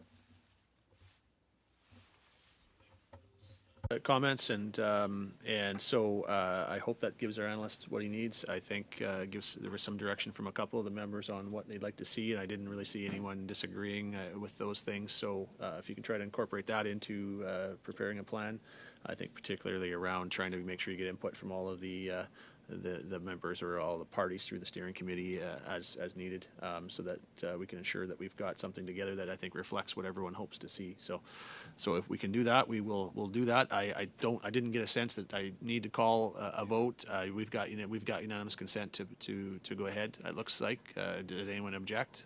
I don't see any. So it is passed, and we'll move forward with it. And we can go back to our witnesses. We've got some time left for some questioning still. But Mr. Sanson, first of all, you do still have 4.5 minutes. Thank you, Chair, and again, thank you to all the presenters. I'd like to begin with at this institute and focus. I guess I'll make a comment prior to going to questions. Research is crucial to help us move forward and create programs and supports and benefits and right across the table. But research is more recent in in the centers of excellence, so based on chronic pain and on PTSD. So it's somewhat new in a sense. We're learning more and more about it, and we're moving towards that target, but we can't forget that the woman challenges, and this women's study, that's the purpose of it, is to make sure that we have our focus, the lens on those challenges. So I guess I'd start with the first question would be, how are we doing on the sharing of information? Do we, because I'm thinking back in Dartmouth, we have the OSI clinic, which is extremely important and supportive for our veterans. We have 2 centers of excellence. Are we talking to each other? Because one is PTSD, the other is chronic pain, but if we're talking about women, we need the 2 of them. So what discussions are being had? What sharing is taking place between the OSI clinic and others? Because that was the objective of the centers of excellence, is to share the wealth of knowledge. So I'll start there, and if we have time, my second question would be about data, because I think Mr. Roderick, I think it is, but I think you had made reference as well to some of the challenges that's more particular in the women's study. So let's go and start off. Yeah.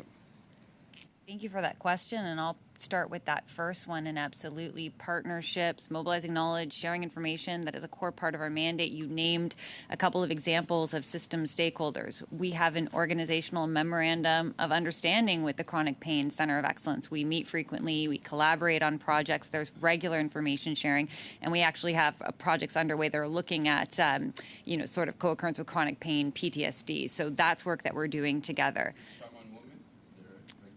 Because I'm always careful about, I know there's great work being done, transition, great work being done in sharing, but do we have a lens on the women? Yeah, and both our organizations are looking to apply sex gender-based analysis plus lens to the work that we do. So even if the example I cited isn't specific on women, it's about including that lens through whatever work we're doing together.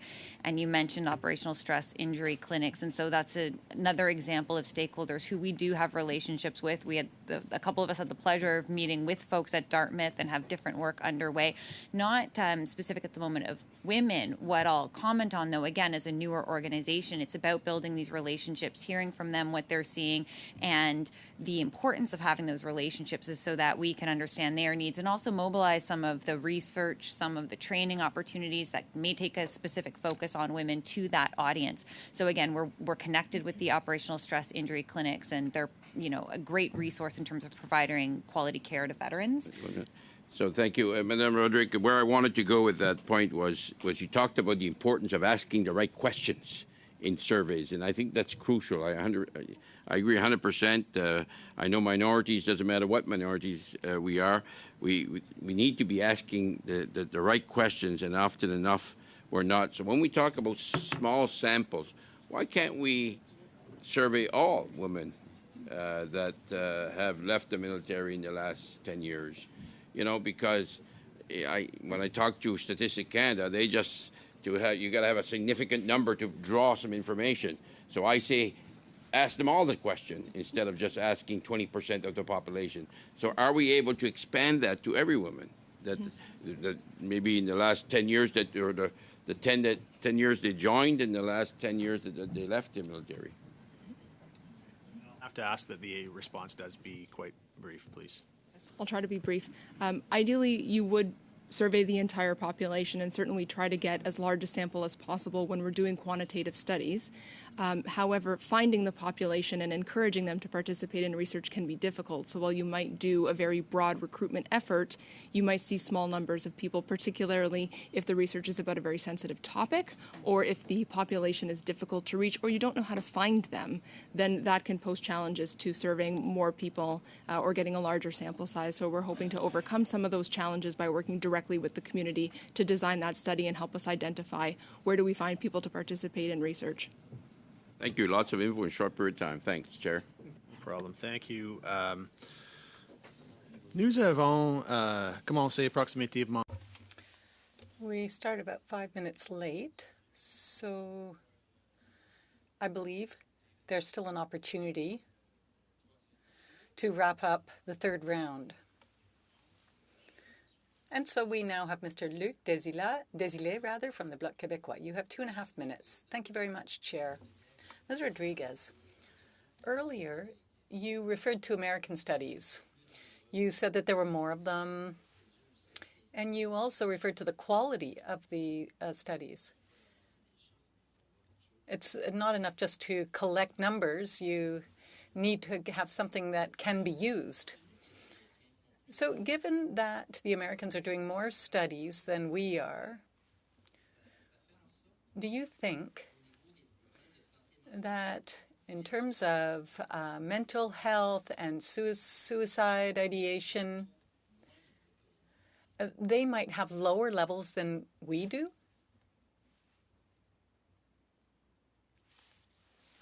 Did you hear Ms. Rodriguez? I'd love to hear your answer. Apologize, I'm not familiar enough with the data to comment on whether or not the rates are lower in the U.S. population. I'm sorry. Do you think, is there anyone else who might be able to answer this question? Because there have been so many studies done. So do you think that might mean then that the rates of the issues I mentioned might be lower there? No? No one? Then another question for you, Ms. Rodriguez. From what I understand, there's considerable data being collected, and it's fine to collect data. But I'd like to know what your reaction to this comment would be.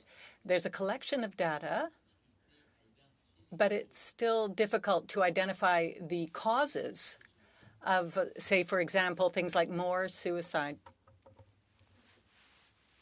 Interpretation. Is the interpretation working?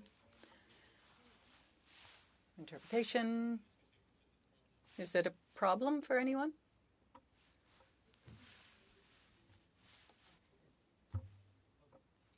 Interpretation.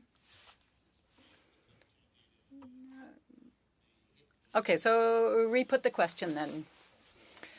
So I don't know how much you heard, so I will ask the question again. So from what I understand, considerable amount of data is being collected, and there is good collaboration between the organizations doing this data collection. So that's the sort of the foundation, the basics. But then with that, we should be able to identify the causes of certain issues and problems.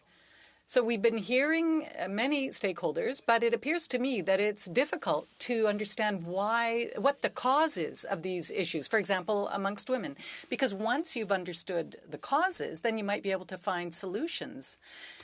Now, maybe I'm being pessimistic, but I think we're really at the very beginning stages of these studies. Ms. Rodriguez, I'm sorry, I don't hear the interpretation.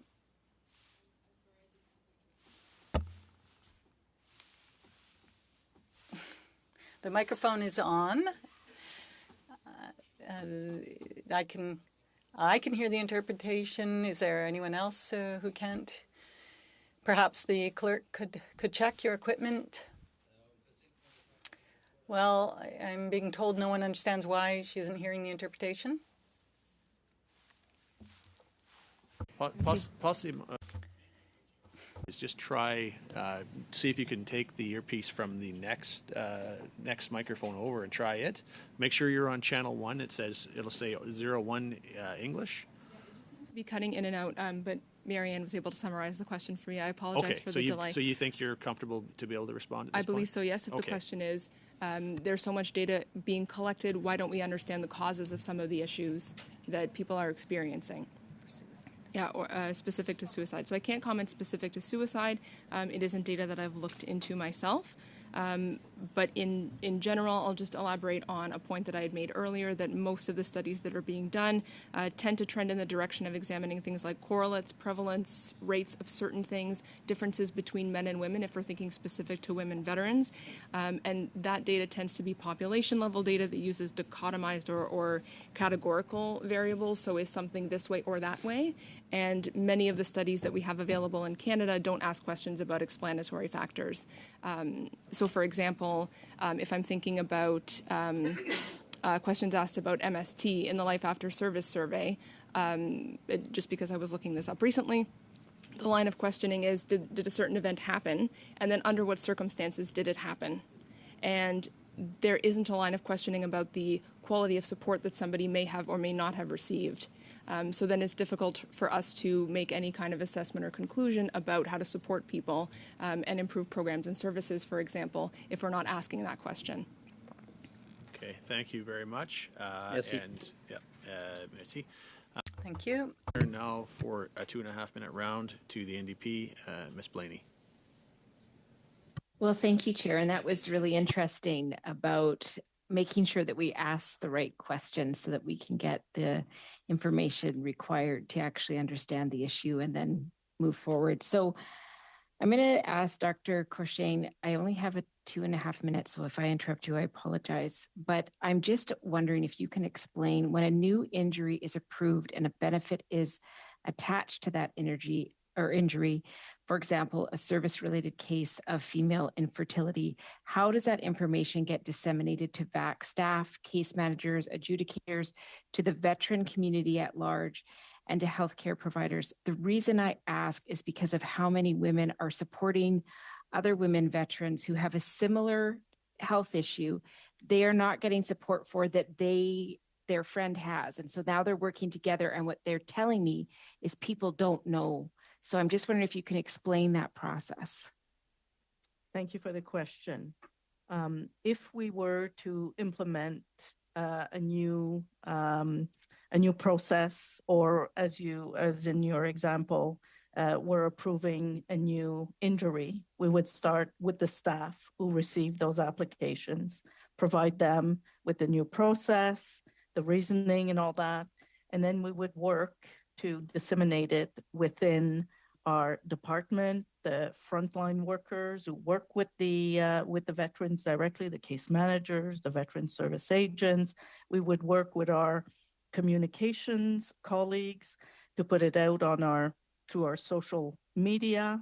We have my VAC account, where we have a large number of people who have now registered for my VAC account. So we use several mechanisms to disseminate the information, to get it out there. And so if there's a complaint or somebody feels that has not happened, who do they complain to? Very quickly, please. 1-800-SIT-KERSHANE. Okay, perfect. So Dr. Rodriguez, if I can just ask my last question, in your research, I just want to clarify, it sounds like you do sex aggregation and data collection, want to make sure that's happening. And when there is comparison, are they being compared to other women veterans, to spouses of military personnel or civilian women, or to male veterans? And the answer will have to be quite brief, please.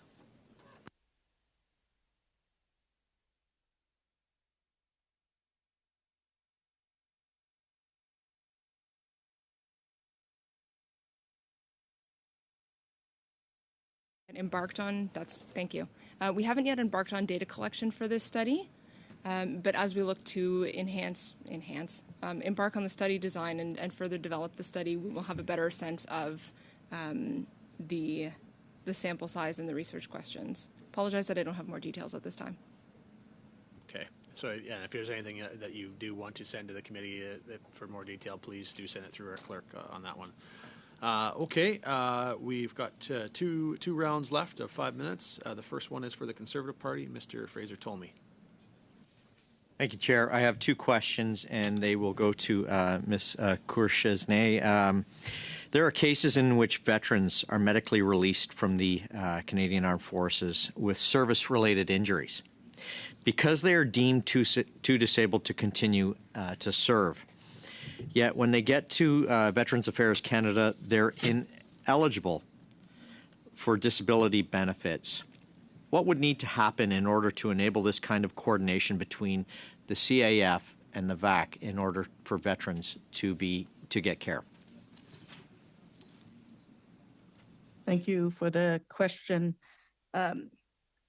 We've done a lot of work in the past 5 to 8 years to work more closely with our colleagues at Canadian Armed Forces. In fact, I kept an office in the CF Health Services headquarters to have direct access to my colleagues there. And so very often we will have informal discussions as well as participating in formal working groups. But we do have close collaborations with respect to benefits, to treatments, to the drug formulary that we administer, to everything about the seamless transition. And so issues would be raised at that level.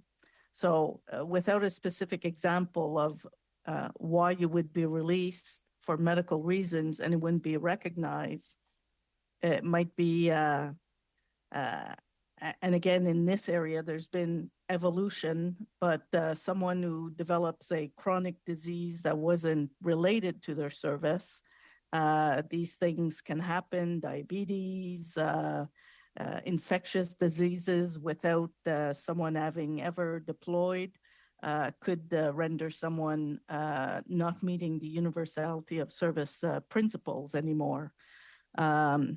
But I would say if they are injured, it would be rare that Veterans Affairs would not recognize that injury.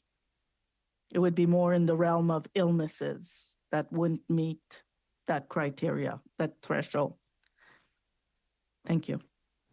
Okay, we've had testimony previously where veterans who have been serving have been released with service-related injuries, and so there. I appreciate your answer, but it's not jived with what we've heard from people who have brought testimony before. So let me ask you this in closing. Veterans fall through the cracks during the often lengthy time between their release date and when they start receiving benefits from Veterans Affairs Canada. Could you shed some light on what would need to happen in order to enable this kind of coordination between the Canadian Armed Forces and VAC to reduce that time? Thank you for the question. It would be multifactorial.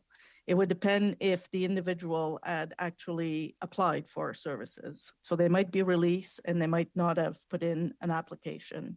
We know that 25% of our clients are still serving members. So that's the ideal time to put in applications while they're still serving, so that when we work together in the transition centers, all of that can be put into place. Okay. I appreciate the testimonies that have been brought here today. One of the things that I heard earlier on was the transition for a vet,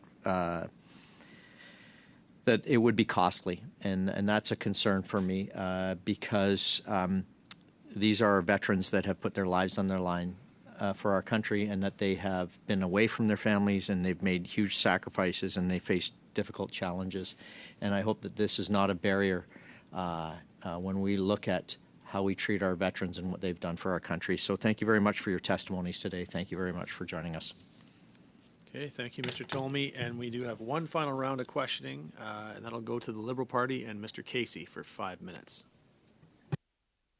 Thank you, Mr. Chair. At the beginning of my first round, I said I wanted to get to Dr. McLean. I never did, so I appreciate the chance to circle back around.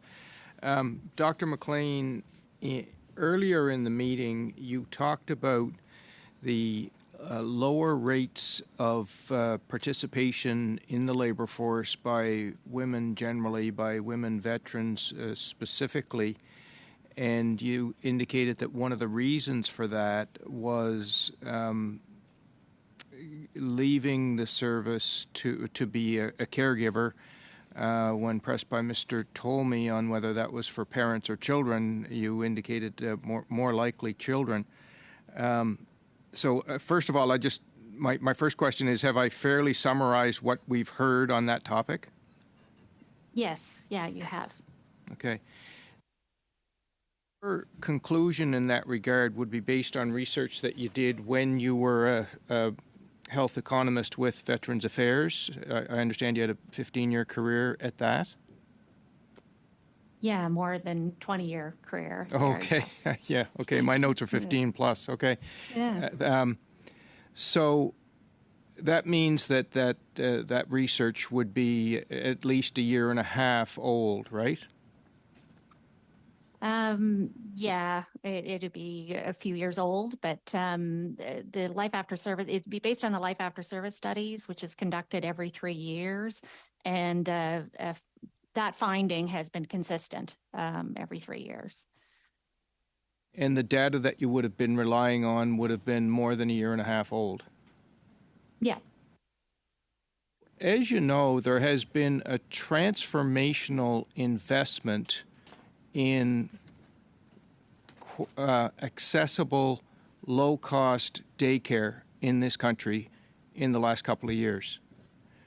Mm-hmm. What impact would it have on the labor force participation factor that you identified if all of a sudden there were a lot more childcare spaces at a lot lower cost?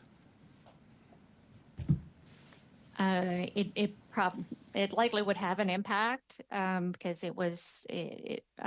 caregiving was, I think it was 8% of the women veterans their main activity was caregiving post-release, and this was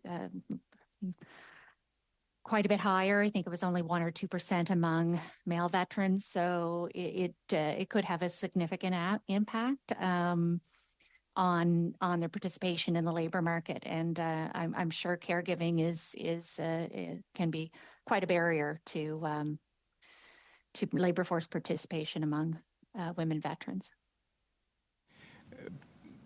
But the investment is too new for it to be reflected in the research thus far, right? Yes. Dr. Corshane, you indicated earlier in your testimony that you're not a researcher, and so I'm going to ask you this from the perspective of someone who's served for 30 years and is in the medical field. So feel free to rely on anecdotes. My question is around your experience and the most common reason for challenges with transition from service to civilian life. Can you talk about your experience in that regard, personal and professional, based on your service to our country and your work at Veterans Affairs? Thank you for the question, Mr. Chair. I would say that my anecdote would not be illustrative of transition because I had 1 week between leaving the military and joining as a public servant at Veterans Affairs Canada. So I practically experienced no transition. There